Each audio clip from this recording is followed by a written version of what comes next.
पाठशाला की पहली क्लास यानी कि फर्स्ट चैप्टर। मोदी ने पलट दिया खेल, पाकिस्तान को फोड़ने बॉर्डर पर ट्रंप ने भेजा सबसे घातक हथियार। मुनीर हाफिज अब तो गए। मुस्लिम देशों की जमीन से पीएम मोदी की दहाड़, उधर ट्रंप भी गरज उठे। अब वो होगा जो किसी ने सोचा ना था। मोदी के उड़ते टैंकों से पाकिस्तान में कोहराम मचा हुआ है। घबराया मुनीर भागा भागा कहां जाने का प्लान बना रहा है, यही आज फर्स्ट चैप्टर में आप देखेंगे। प्रधानमंत्री नरेंद्र मोदी इस वक्त मुस्लिम देशों के दौरे पर हैं और वहां से जो तस्वीरें आ रही हैं उसे पूरे पाकिस्तान में हड़कंप मचा हुआ है, क्योंकि नरेंद्र मोदी के इस विदेशी दौरे के बीच ऐसा खेल पलट गया है कि जो ट्रंप मुनीर को बिरयानी खिला रहे थे अब कह रहे हैं कि गोली खा। आपको बताएंगे कि पाकिस्तान को फोड़ने के लिए ट्रंप ने बॉर्डर पर कौन सा सबसे घातक हथियार भेज दिया है। नरेंद्र मोदी के उन उड़ते टैंक्स के बारे में आपको बताऊंगा जिसे देखकर पूरे पाकिस्तान में कोहराम मचा हुआ है, और इसे देखकर मुनीर घबराकर कहां जाने का प्लान बना रहा है। इस पर पाठशाला की पहली क्लास में आपको रिपोर्ट दिखा।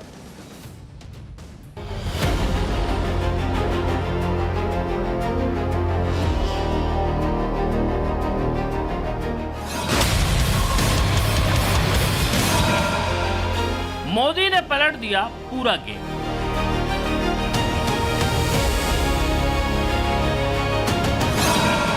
मुनीर को फोड़ने ट्रंप ने भेजा सबसे घातक हथियार। पाकिस्तान का फर्जी फील्ड मार्शल मुनीर सपना देख रहा था कि ट्रंप से नजदीकी बढ़ाकर और अमेरिकी राष्ट्रपति से दोस्ती का फायदा उठाकर वो पाकिस्तान का नया तानाशाह बन जाए। लेकिन प्रधानमंत्री मोदी ने मुनीर का पूरा खेल पलट दिया। आप देखिए, जो मुनीर ट्रंप को खुश करने के लिए उन्हें नोबेल पीस प्राइज के लिए नॉमिनेट कर रहा था, उसी मुनीर और पाकिस्तान को फोड़ने के लिए ट्रंप ने मोदी के लिए अपना सबसे घातक हथियार भेज दिया है।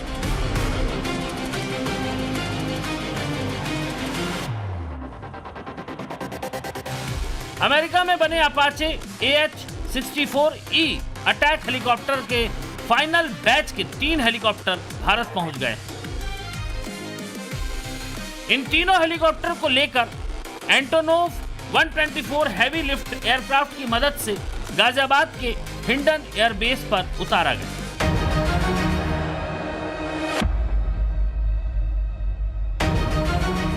भारत को अपाचे हेलीकॉप्टर्स की डिलीवरी होने से मुनीर के क्यों पसीने छूट रहे हैं, इसको समझना मुश्किल नहीं है। दरअसल अपाचे हेलीकॉप्टर को पूरी दुनिया में फ्लाइंग टैंक के नाम से भी जाना जाता है। इन हेलीकॉप्टर्स को अमेरिकी सेना की भी रीढ़ माना जाता रहा है और अमेरिका ने कई देशों में ऑपरेशंस के दौरान इनका इस्तेमाल किया है। और इसकी वजह है अपाचे हेलीकॉप्टर में लोड किए गए घातक और एडवांस हथियार, जो दुश्मन की बख्तरबंद गाड़ियों, बंकरों और एयर डिफेंस सिस्टम को पलक झपकते ही तबाह करने का दम रखते हैं। युद्ध का मैदान चाहे रेगिस्तान हो या फिर दुर्गम पहाड़ी इलाके, दिन हो या रात, अपाचे हेलीकॉप्टर हर मौके पर दुश्मन का काल साबित होता है।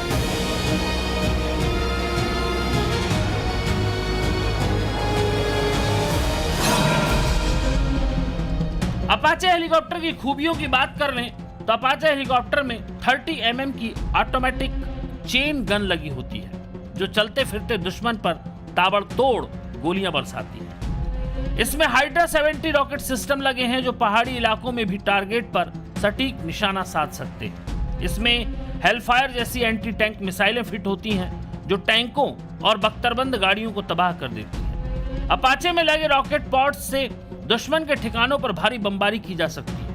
नाइट विजन और एडवांस टारगेटिंग सिस्टम के दम पर यह दिन रात और किसी भी मौसम में ऑपरेशन कर सकता है। इंडियन एयरफोर्स के पास तो पहले से ही 22 अपाचे हेलीकॉप्टर्स की मजबूत फ्लीट है ही। अब अमेरिका से 3 अपाचे हेलीकॉप्टर मिलने के बाद भारतीय सेना के पास भी अब 6 अपाचे हेलीकॉप्टर की फ्लीट तैयार हो जाएगी। 3 अपाचे हेलीकॉप्टर्स का पहला बैच इसी साल जुलाई में भारत पहुंचा और अब 3 और अपाचे अटैक हेलीकॉप्टर भारत पहुंच चुके हैं। इस डिलीवरी के साथ ही 6 अपाचे हेलीकॉप्टर के लिए हुई 5,691 करोड़ की डील पूरी हो गई है। इस डील पर फरवरी 2020 में मोहर लगी थी। पिछले हफ्ते पीएम मोदी की ट्रंप से फोन पर हुई बातचीत के बाद अपाचे हेलीकॉप्टर की डिलीवरी को भारत और अमेरिका के बीच मजबूत हो रही डिफेंस पार्टनरशिप का संकेत माना जा रहा है। अपाचे हेलीकॉप्टर की डिलीवरी होने पर भारत में अमेरिकी राजदूत ने ट्वीट किया। अमेरिकी राष्ट्रपति और भारत के प्रधानमंत्री के ज्वाइंट स्टेटमेंट के मुताबिक भारतीय सेना के लिए लेटेस्ट अपाचे AH-64E हेलीकॉप्टर का आना भारत और अमेरिका के बीच बड़ी डिफेंस पार्टनरशिप की ओर एक और कदम है। ये माइलस्टोन भारत और अमेरिका के बीच भरोसेमंद और तेजी से बढ़ती डिफेंस पार्टनरशिप को दिखाता है और भारत अमेरिका के बीच हुए कमिटमेंट को पूरा करता है।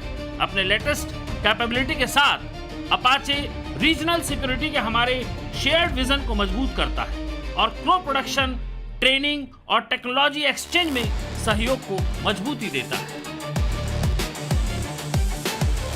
मुनीर की टेंशन इसीलिए भी बढ़ी हुई है क्योंकि अमेरिका में सबसे घातक माने जाने वाले अपाचे अटैक हेलीकॉप्टर की नई खेप को भी पाकिस्तान बॉर्डर पर तैनात किया जाएगा, जिसके लिए पहले ही राजस्थान के जोधपुर में अपाचे को ऑपरेट करने के लिए 451 आर्मी एविएशन स्क्वाड्रन एक्टिव हो चुकी है और राजस्थान में पाकिस्तान की सेना पर तैनाती के लिए अमेरिका से मिले अपाचे हेलीकॉप्टर्स का रंग भी रेत जैसे रखा गया है, जिससे पाकिस्तान को इसकी तैनाती वाली जगह की भनक तक नहीं लग पाएगी। मुनीर का बीपी इस वजह से भी हाई है क्योंकि अमेरिका ने ऐसे वक्त में भारत को अपने सबसे घातक हथियार की डिलीवरी की है जब ऑस्ट्रेलिया में यहूदियों के इवेंट पर हुए आतंकी हमले से ट्रंप भड़के हुए और ट्रंप ने कट्टरपंथी इस्लामिक आतंकवाद की ताकतों और इन्हें बढ़ावा देने वाले देशों के खिलाफ युद्ध छेड़ने का ऐलान कर दिया है और दुनिया के सभी देशों से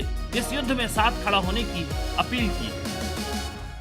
इधर ट्रंप ने आतंकवाद के खिलाफ युद्ध का ऐलान किया तो पीएम मोदी ने मुनीर और पाकिस्तान का वो रास्ता भी बंद कर दिया जिस पर चलकर मुनीर हर बार भारत के खिलाफ आतंक की साजिश को अंजाम देने के बाद छुपने की जगह ढूंढता फिरता है। पीएम मोदी इन दिनों 3 मुस्लिम देशों के दौरे पर हैं। सबसे पहले पीएम मोदी जॉर्डन पहुंचे, जहां क्राउन प्रिंस सारे प्रोटोकॉल तोड़कर खुद पीएम मोदी को छोड़ने एयरपोर्ट पहुंचे और तब तक रनवे पर खड़े रहे जब तक पीएम मोदी प्लेन में चढ़ नहीं गए।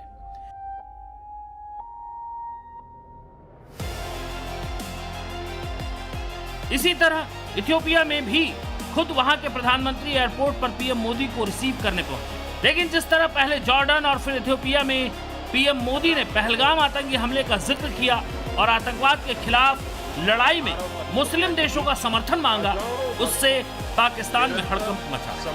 सुनिए आतंकवाद पर पीएम मोदी ने जॉर्डन और इथियोपिया में क्या कहा। वैश्विक स्तर पर भी हम करीबी संपर्क में रहे हैं। गाजा पर शुरुआत से ही आपकी बहुत सक्रिय और सकारात्मक भूमिका रही है।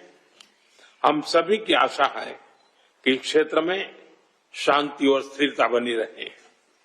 आतंकवाद के विरुद्ध हमारा साझा और स्पष्ट रुख है। आपके नेतृत्व में जॉर्डन ने आतंकवाद, उग्रवाद और रेडिकलाइजेशन के खिलाफ पूरी मानवता को एक सशक्त और रणनीतिक संदेश दिए हैं। पाठशाला में अब अगली क्लास यानी कि अगला चैप्टर। मुस्लिम देश में जय श्री राम, विदेशी संसद में वंदे मातरम, पीएम मोदी के विदेश दौरे से आई वो तस्वीरें जो गर्व से भर देंगी। मुस्लिम देशों में जाकर मोदी ने भारत का डंका बजा दिया।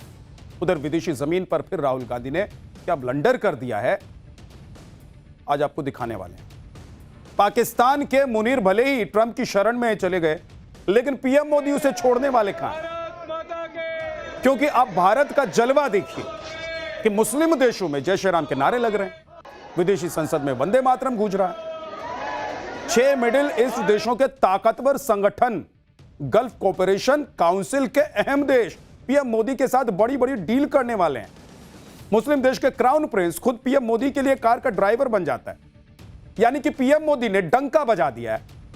लेकिन उधर राहुल गांधी को देखिए, वो भी विदेशी दौरे पर हैं, जर्मनी में है। लेकिन राहुल गांधी के जर्मनी दौरे से क्या नया बवाल मच गया है? पीएम मोदी और राहुल गांधी के विदेश दौरे पर क्या क्या हो रहा है? पाठशाला की यह स्पेशल रिपोर्ट देखिए।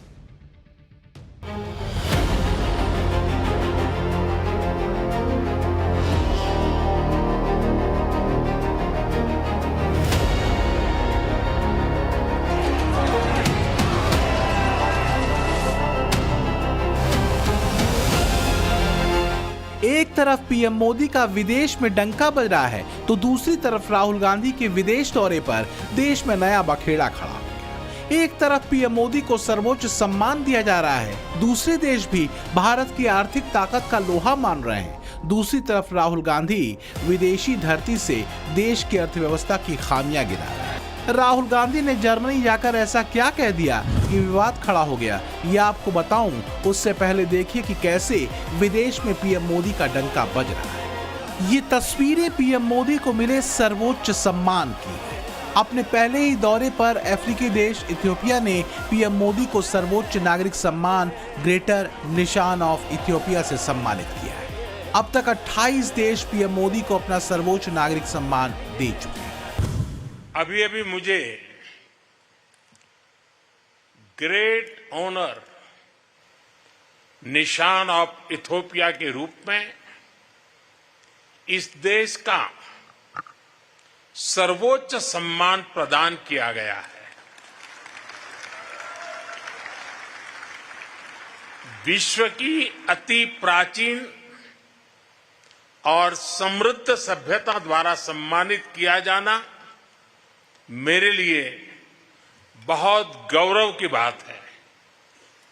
मैं सभी भारतवासियों की ओर से इस सम्मान को पूरी विनम्रता और कृतज्ञता से ग्रहण करता हूं। इथियोपिया ने पीएम मोदी के सम्मान में कोई कमी नहीं रखी। जब पीएम मोदी इथियोपिया पहुंचे थे तो खुद इथियोपिया के प्रधानमंत्री अबी अहमद अली उन्हें रिसीव करने एयरपोर्ट गए।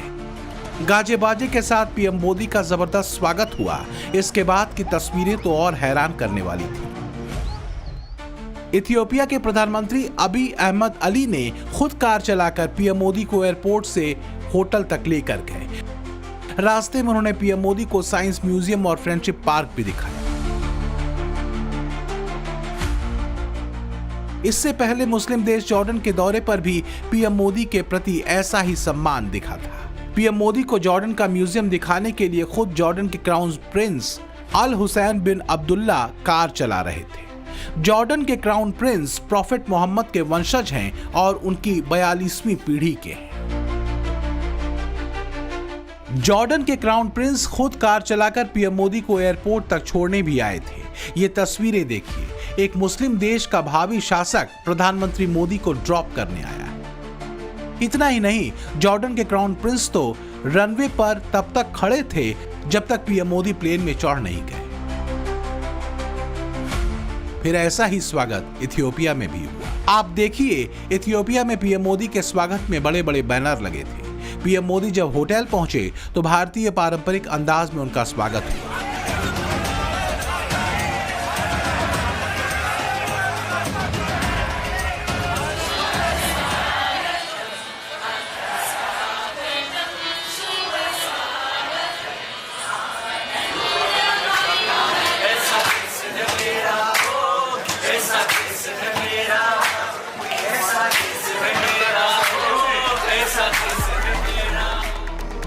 इथियोपिया के पीएम ने नरेंद्र मोदी के सम्मान में जो डिनर आयोजित किया, इसमें इथियोपिया गायकों ने वंदे मातरम की मधुर प्रस्तुति दी। इस मौके पर खुद पीएम मोदी ने हाथ ऊपर करके तालियां बजाई।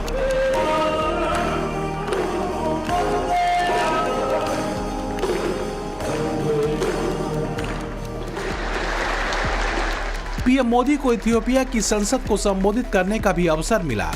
पीएम मोदी जब इथियोपिया की संसद पहुंचे तो काफी देर तक वहां के सांसद पीएम मोदी के स्वागत में तालियां बजाते रहे।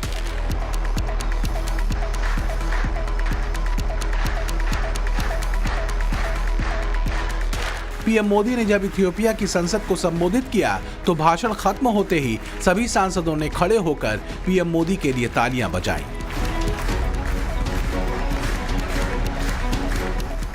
पीएम मोदी के लिए इथियोपिया ने ये जो प्यार और सम्मान जताया वो इसलिए भी है क्योंकि कोविड जैसे मुश्किल वक्त में भारत ने इथियोपिया को वैक्सीन भेजकर मदद की थी। मुश्किल वक्त में की गई इस मदद ने कूटनीतिक रिश्तों को भी मजबूत कर दिया।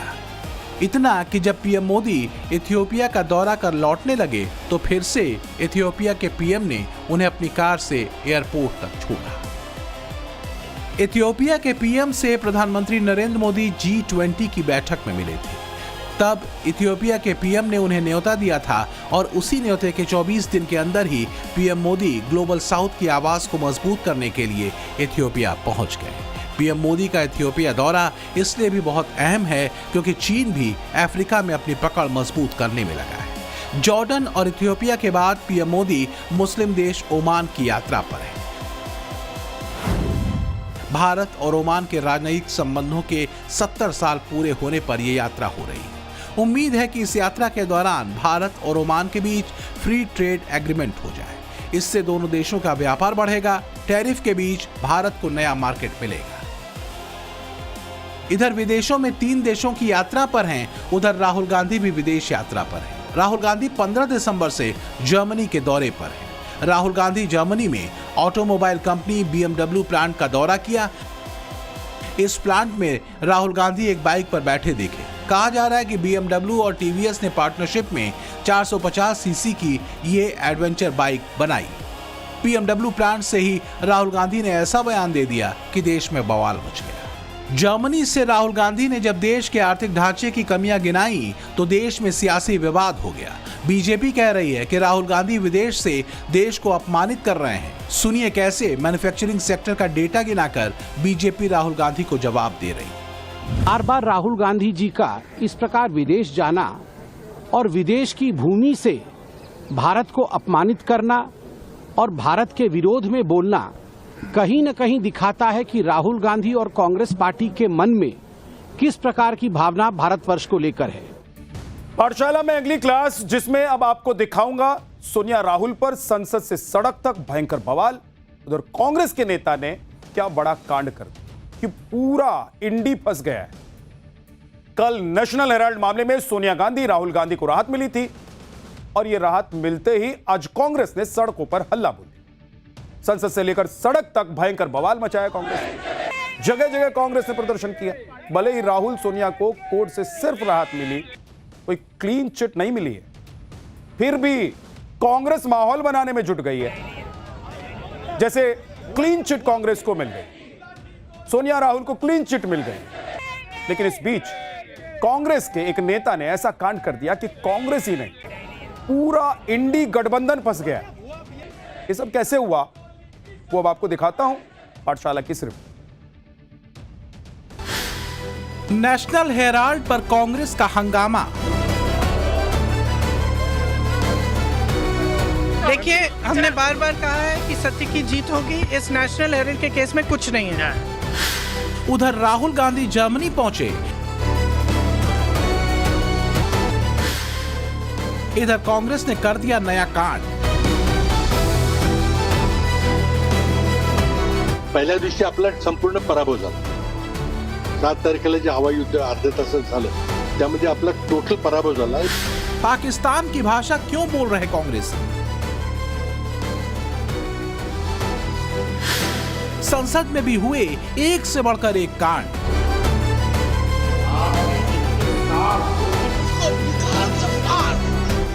कोई दे रहा राजनीतिक धमाके की धमकी। 19 दिसंबर को कोई एक बड़ा विस्फोट राजनीतिक होने वाला है। कांग्रेस के लिए सेल्फ गोल करना कोई नई बात नहीं। कांग्रेस के नेता अक्सर ऐसे बयान देते हैं जिनकी जरूरत नहीं होती है और फिर उन बयानों से कांग्रेस की किरकिरी हो जाती है। नेशनल हेराल्ड मामले पर कोर्ट के फैसले से कांग्रेस को खुश होने का मौका मिला। कांग्रेस ने मोदी सरकार पर बदले की राजनीति का आरोप लगाया। संसद में प्रियंका वाड्रा तक ने मोदी सरकार को घेरा। देखिए, हमने बार बार कहा है कि सत्य की जीत होगी। इस नेशनल हेराल्ड के केस में कुछ नहीं है। सच्चाई है, इसको घसीट के आगे ले जा रहे हैं, ये इसमें कुछ नहीं है।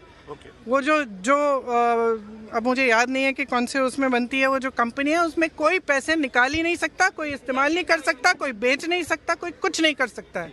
और ये स्पष्ट है, सबको मालूम है, सबको मालूम है, न्यायपालिका को भी मालूम है, और सत्य निकलेगा, सच्चाई निकलेगी। नेशनल हेराल्ड केस पर कांग्रेस फ्रंट फुट पर खेल रही है। ये अलग बात है कि कोर्ट की तरफ से गांधी परिवार को कोई भी राहत नहीं मिली है और ना ही केस की मेरिट पर कुछ कहा गया है, लेकिन कांग्रेस भी खुश है और सरकार को घेर रही है। कल संसद में हंगामा किया तो आज देश भर में ईडी दफ्तर के बाहर कांग्रेसियों ने जमकर प्रदर्शन किया। नेशनल हेराल्ड केस पर कांग्रेस के इस हंगामेदार प्रोटेस्ट के बीच कांग्रेस की सेल्फ गोल वाली आदत फिर से उभर आई, वो भी ऐसे समय में जब राहुल गांधी जर्मनी में हैं। जर्मनी से राहुल गांधी मोदी सरकार पर हमले कर रहे हैं और इधर कांग्रेस के वरिष्ठ नेता पृथ्वीराज चौहान ने एक ऐसा सेल्फ गोल कर दिया जिसकी उम्मीद कांग्रेस को भी नहीं रही। पृथ्वीराज चौहान ने ऑपरेशन सिंदूर पर ऐसी बात कह दी जिससे कांग्रेस फंस गई। सरकार को घेरते घेरते कांग्रेस खुद घिर गई। पहले सुनिए पृथ्वीराज चौहान ने ऑपरेशन सिंदूर पर क्या कहा। पहिल्या दिवशी आपला संपूर्ण पराभव झाला। 7 तारखेला जे हवाई युद्ध अर्ध्या तासात झालं त्यामध्ये आपला टोटल पराभव झाला, हे कोणी मान्य करो वगैरे न करो। आणि त्यामुळे त्या दिवशी भारताची जी विमानं पाडली त्या दिवशी सगळा भारताचा एअरफोर्स हा ग्राउंड झाला आणि त्यानंतर एकही विमान उडलं नाही। तर कुठेही विमान उडलं की पाकिस्तानचे तुमचं विमान ग्वाल्हेर असेल किंवा भटिंडा असेल किंवा सिरसा असेल तिथं पाडायची शक्यता असल्यामुळं आपलं कम्प्लीट एअरफोर्स ग्राउंड झालं। ऑपरेशन सिंदूर मध्ये पाहिलं की मिलिटरीची 1 किलोमीटर सुद्धा कुठे हालचाल झाली नाही। ते 2-3 दिवस झालं ते फक्त हवाई युद्ध झालं, मिसाईल युद्ध झालं। आता पुढचे युद्ध तशीच होणार आहेत। मग आपल्याला 12 लाख आर्मी ठेवायची काय गरज आहे का? मग त्यांच्याकडे दुसरं काहीतरी काम करू। जिस ऑपरेशन सिंदूर के दौरान भारत की सेना ने पाकिस्तान को बुरी तरह से ठोका, पाकिस्तान के कई एयरबेस तबाह किए, पाकिस्तान के एयर डिफेंस सिस्टम को बर्बाद किया और इन सब की तस्वीरें और वीडियो सेना ने खुद जारी की। कांग्रेस नेता पृथ्वीराज चौहान उस ऑपरेशन सिंदूर को भारत की हार बता रहे हैं। पृथ्वीराज चौहान ने अपने बयान से बीजेपी को बैठे बिठाए मौका दिया। राष्ट्रवाद और सनातन बीजेपी की पिच है और पृथ्वीराज चौहान ने तो फुल टॉस डाल दिया। नतीजा क्या हुआ वो आप सुनिए। ये भारत की हार बोलने वाले ये पाकिस्तान की जीत चाहते हैं क्या?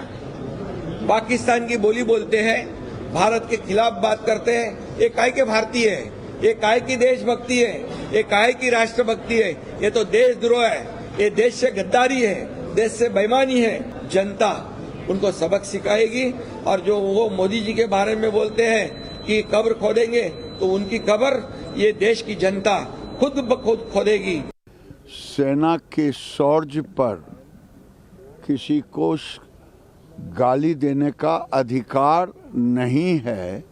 जो लोग सेना के शौर्य को अपमानित करते हैं वो कभी देश हित की बात सोच ही नहीं सकते। विपक्ष और कांग्रेस की एक आदत सी बन गई है कि देश को अपमानित करना। पृथ्वीराज चौहान ने ऑपरेशन सिंदूर पर जो बात कही उस पर बीजेपी ने हल्ला बोल दिया। सीधे कह दिया कि भारत के हार बोलने वाले लोग क्या पाकिस्तान की जीत चाहते हैं, पाकिस्तान की भाषा बोलते हैं। पृथ्वीराज चौहान ने पाकिस्तान के खिलाफ जंग में भारत के पराजित होने की बात कही। ये आसानी से गले उतरने वाली बात नहीं है और इस बयान पर कांग्रेस नेताओं से कुछ बोलते नहीं बन रहा। सुनिए प्रियंका वाड्रा। पृथ्वीराज चौहान जी ने जो बयान दिया है कि ऑपरेशन सिंदूर को लेकर के पहले दिन ही भारत की डिफीट हो गई। हम 2 दिन का बयान देखा नहीं, अभी मैं देख के बता। पृथ्वीराज चौहान के बयान से प्रियंका वाड्रा बचती दिख रही हैं, कह रही हैं अभी सुना नहीं। अरे भाई, जिस बयान से पूरे देश में हंगामा मच गया हो वो बयान सुना कैसे नहीं आपने? पृथ्वीराज चौहान के विवादित बयान पर कांग्रेस फंसी तो उधर इंडी गठबंधन के सहयोगियों ने इससे किनारा कर लिया। उद्धव ठाकरे और हेमंत सोरेन की पार्टी ने तो सीधे कह दिया कि पृथ्वीराज चौहान ने जो कहा था वो गलत कहा। पाठशाला में अगला चैप्टर जिसमें अब आपको दिखाऊंगा, इधर हवा खराब उधर कोहरे की मार, मौसम की डबल स्ट्राइक से भागते लोगों पर अब कौन सी नई आफत आ गई। आधा दिसंबर बीत गया है लेकिन मौसम की करवट का पता नहीं चल पा रहा है।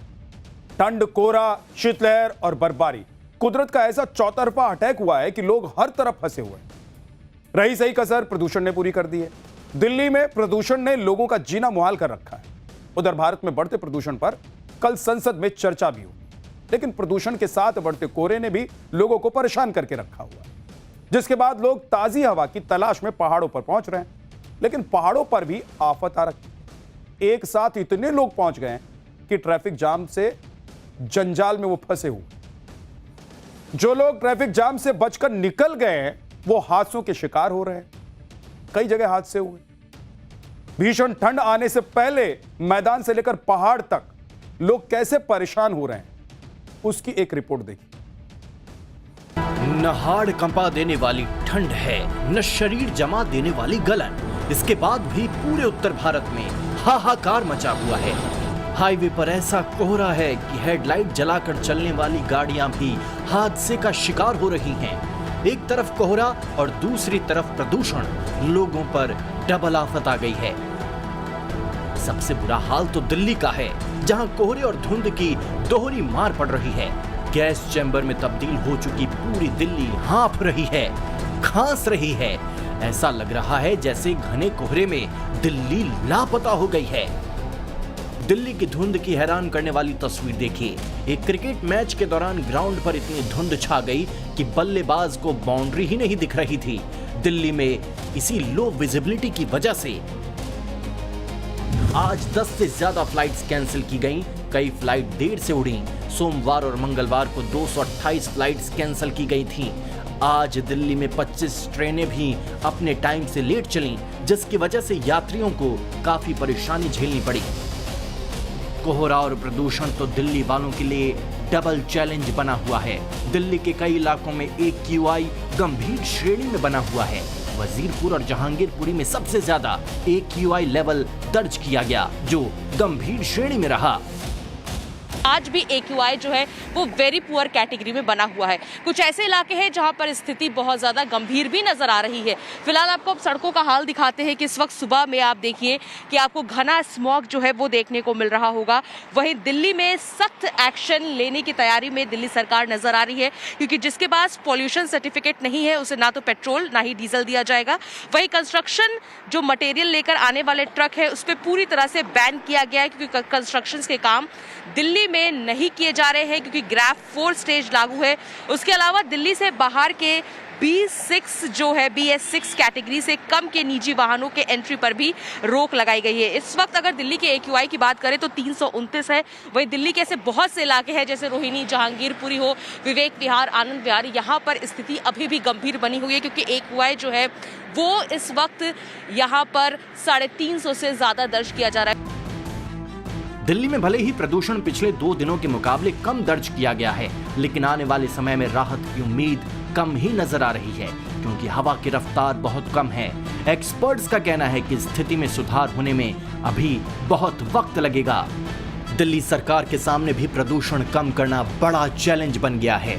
इसलिए अब धुंध में गायब होती दिल्ली में ग्रैफ 4 लागू कर दिया गया है, जिसके तहत 50% कर्मचारियों को वर्क फ्रॉम होम, बड़ी कमर्शियल BS4 गाड़ियों की एंट्री पर रोक, किसी भी तरह के कंस्ट्रक्शन पर रोक, कचरा और ईंधन जलाने पर प्रतिबंध, डीजल जनरेटर, ईंट भट्टे पर रोक लगा दी गई है। इस प्रदूषण से बचने के लिए लोग पहाड़ों की तरफ भाग रहे हैं, तो वहां भी मुसीबत आ गई। दिल्ली NCR में दम घोंटू हवा ने लोगों का जीना मुहाल कर दिया है, तो ताजी हवा की तलाश में निकले लोग पहाड़ों पर फंसे हुए हैं। ये तस्वीरें हिमाचल प्रदेश में लाहौल स्पीति की हैं। देखिए, मैदानी इलाकों से आई गाड़ियों की कतार लगी हुई है। यहाँ आया हर शख्स पहाड़ पर ताजी बर्फ के बीच खुलकर सांस लेने आए हैं, लेकिन जब एक साथ सैकड़ों गाड़ियां पहाड़ पर पहुंची तो ट्रैफिक जाम लग गया। इस वक्त ना कोई त्योहार है, ना न्यू ईयर आया है, और ना ही लोगों की लंबी छुट्टी है। फिर भी लोग पहाड़ों का रुख इसलिए कर रहे हैं क्योंकि मैदानी इलाकों में सांस लेना मुश्किल हो रहा है। बताया जा रहा है कि मंगलवार और बुधवार को रोहतांग दर्रा सड़क की मरम्मत के चलते बंद रखा गया। इस वजह से ज्यादातर टूरिस्ट ग्राम्फू की तरफ जा रहे थे, जिससे 1.5 किलोमीटर लंबा जाम लग गया। हिमाचल प्रदेश में लाहौल स्पीति और ऊंचे पहाड़ों को छोड़ दें तो अभी निचले पर्यटन पॉइंट्स पर बर्फबारी नहीं हुई है। यही वजह है कि बर्फ देखने की चाहत में पर्यटक रोहतांग पास, ग्राम्फू, कोकसर और शिंकुला दर्रा का रुख कर रहे हैं। जो लोग यहां तक पहुंच गए हैं उनकी तो बल्ले बल्ले हैं, लेकिन जो लोग पीछे छूट गए हैं उनके साथ तो स्कैम हो रहा है, क्योंकि इस वक्त पर्यटकों की बर्फ में मस्ती करने वाली जिद का फायदा उठाने वाले भी नहीं चूक रहे हैं। मनाली से आई हैरान करने वाली तस्वीर देखिए, जहां चारों तरफ पहाड़, गाड़ियों की कतार और बीच में बर्फ का छोटा सा टूरिस्ट स्पॉट। बर्फ के छोटे से टुकड़े पर फिसलने के लिए लोगों की लाइन लगी हुई है और यहाँ पर पर्यटकों से मनमाफिक वसूली भी हो रही है। आप जानकर हैरान रह जाएंगे कि मनाली में टूरिस्टों के साथ स्नो स्कैम किया जा रहा है। आज यहाँ पर जो बर्फ देख रहे हैं उस बर्फ को भी ऊपरी दर्रे से यहाँ लाया गया है। उसके बाद स्नो गेम्स के नाम पर वसूली की जा रही है। कहीं बर्फ देखने की चाहत में लोग फंसे हुए हैं तो कहीं बर्फ के नाम पर स्कैम हो रहा है, और जो लोग बर्फ के बीच पहुंच चुके हैं वो अलग ही आफत में फंस गए हैं। देखिए, बर्फ के साथ जिसने भी ज्यादा मस्ती करने की कोशिश की वो मुसीबत में फंस गया। मैदानी इलाकों से पहाड़ों पर आए लोगों के सामने सबसे बड़ी मुसीबत ड्राइविंग बनी हुई है। एक तो पहाड़ी इलाका और दूसरी ओर बर्फबारी। सड़कों पर बर्फ जमने के बाद इतनी चिकनी हो गई है कि पहिए सड़क पर जम ही नहीं रहे हैं, जिसके बाद कई लोगों की जान आफत में है। हादसे की तस्वीरें डलहौजी की हैं। यहाँ अभी ज्यादा बर्फबारी भी नहीं हुई है, लेकिन जब एक टेम्पो ट्रेवलर ढलान पर आया तो कंट्रोल से बाहर हो गया, जिसके बाद लोगों ने अपनी जान बचाने के लिए कूदना शुरू कर दिया। वो तो गनीमत रही कि पेड़ की वजह से टेम्पो ट्रेवलर खाई में नहीं गिरा। न्यू ईयर से पहले शिमला पहुंचने वालों की भी कमी नहीं है। जो लोग ये सोच कर आए थे कि अभी भीड़ नहीं मिलेगी, उन्हें उल्टे पैर वापस लौटना पड़ रहा है। और आगे बढ़े उससे पहले बात न्यूज की पाठशाला को मिले एक और अवार्ड की। एक हफ्ते के अंदर न्यूज की पाठशाला को दूसरा बड़ा अवार्ड मिला है। पहले ENBA अवार्ड्स में धमाकेदार परफॉर्मेंस और अब ITA अवार्ड्स में न्यूज की पाठशाला का डंका बजा है। ITA अवार्ड्स में पाठशाला को बेस्ट न्यूज शो का अवार्ड मिला है। साल दर साल लगातार पब्लिक के बीच न्यूज की पाठशाला पहली पसंद बनी हुई है। पिछले साल भी न्यूज की पाठशाला को ITA अवार्ड मिला था। ये पिछले 2 साल में तीसरा अवार्ड है पाठशाला और मेरे लिए, तो ये एक तरीके से वैलिडेशन है, क्योंकि ITA एक बड़ा प्रतिष्ठित सम्मान है। तो बार बार पाठशाला को ये सम्मान मिलना बेस्ट करंट अफेयर्स प्रोग्राम का, ये साबित करता है कि हम जो एक पूरी टीम के तौर पर मेहनत कर रहे हैं वो बहुत कामयाबी से आगे बढ़ रहा है। दर्शकों का प्यार तो मिलता ही है, ऐसे अवार्ड बीच बीच में मिल जाते हैं तो अच्छा लगता है। साथ ही टाइम्स ग्रुप जो है वो भारत का सबसे पुराना जो मीडिया संस्थान है, 100 साल से ज़्यादा की लेगेसी है हमारे पास, और इसलिए बहुत ज़रूरी होता है कि जब आप ऐसे ग्रुप में काम कर रहे हों तो वो जो प्रतिष्ठा है, वो परंपरा है, वो जो अनुशासन है, वो जो सम्मान इतने सालों में 100 साल से ज़्यादा में टाइम्स ग्रुप ने कमाया है, हम उसको आगे लेकर जाएं। तो पाठशाला वो कर पा रहा है। ये अवार्ड उसके बारे में एक और वैलिडेशन आप कह सकते हैं, या एक और मुहर लगती है उसकी। बाकी सबसे बड़ी मुहर तो पब्लिक का प्यार है जो मिल ही रहा है। और अब आपको लेकर चलते हैं सुशांत सिन्हा के पास, जो आपके लिए लाए हैं पाठशाला के वो चैप्टर जिसे आप सभी दर्शकों का भरपूर प्यार मिला। ये वो चैप्टर हैं जिसे दर्शकों ने फिर से देखने की इच्छा जाहिर की। और पाठशाला में अब अगला चैप्टर जिसमें आज आपको दिखाऊंगा, बागेश्वर बाबा का सबसे बड़ा राज खुल गया। कैसे खोलते हैं पर्ची, कौन बताता है कान में सर, आ गया है सामने। बागेश्वर बाबा का झोला खुला और फिर वो निकला जिसे देखकर सब हैरान रह गए। अब इसका चैप्टर, भाई बागेश्वर बाबा पिछले 3-4 साल में बहुत तेजी से उनका ग्राफ आगे बढ़ा है। अध्यात्म और धर्म के मार्ग पर बागेश्वर बाबा जितनी तेजी से आगे बढ़े हैं वो हैरान करने वाला है। और बागेश्वर बाबा से जुड़ी कई बातें ऐसी हैं जिस पर अब भी लोग चर्चा करते हैं। बागेश्वर बाबा को कई बार चैलेंज किया गया, बागेश्वर बाबा पर कई तरह के आरोप लगाए गए, कई लोगों ने बागेश्वर बाबा के खिलाफ केस तक किए, अंधविश्वास फैलाने के आरोप लगे, लेकिन इन सारे आरोपों का जवाब बागेश्वर बाबा देते रहे और दे चुके। जिन लोगों ने कहा कि ये सब ऐसे ही फर्जीवाड़ा है, वो कभी इसको साबित नहीं कर पाए। और हमने भी आपको कहा कि हमारे पास इस बात का जवाब नहीं है कि वो जो करते हैं वो कैसे करते हैं, और किसी के पास अभी तक नहीं। बागेश्वर बाबा जिस तरह से लोगों की पर्ची बनाते हैं, निकालते हैं, लोगों के मन में जो चीज है वो बात जान लेते हैं, समझ लेते हैं। ये अभी तक लोगों को समझ में नहीं आया कि होता कैसे। बागेश्वर बाबा से जुड़े कई सवालों के जवाब तो सार्वजनिक है, लेकिन इस बात का आज तक जवाब नहीं मिला कि बागेश्वर बाबा ये सब करते कैसे। क्योंकि लोग आज भी यही चर्चा करते हैं कि बागेश्वर बाबा पर्चे में सब कुछ सही सही लिख कैसे देते हैं, बागेश्वर बाबा भभूत से कैसे मरीजों को ठीक कर देते हैं। क्या बागेश्वर बाबा के पास तंत्र मंत्र की कोई शक्ति है क्या बागेश्वर बाबा ने तपस्या से कोई सिद्धि हासिल की है क्या ये चीजें होती भी हैं, नहीं होती हैं, सिर्फ अंधविश्वास है क्या? आज इन सारे सवालों के जवाब आपको मिलेंगे और ये जवाब आपको खुद बागेश्वर बाबा देंगे कि उनकी जो ताकत है जिसका वो दावा करते हैं उसका राज क्या है, किसके दम पर पूरी दुनिया को जीतने निकले पड़े, हिंदुओं को एक करने निकले पड़े, किसके कहने पर बागेश्वर बाबा पर्चे में सब कुछ सही सही लिख देते हैं। आज इसकी पूरी डिटेल बागेश्वर बाबा आपको खुद बताएंगे। बागेश्वर बाबा जितनी बेबाकी से और बिना डरे अपनी बात कहते हैं, उसके पीछे भी वही ताकत है जिसके दम पर बागेश्वर बाबा लोगों का पर्चा खोलते हैं। बागेश्वर बाबा को कहां से ताकत मिलती है और वो कैसे इतने सारे काम कर लेते हैं, इसका जवाब खुद बागेश्वर बाबा ने दिया। बागेश्वर बाबा ने अपनी ताकत और प्रेरणा का सोर्स पहली बार दुनिया को बताया, दिखाया।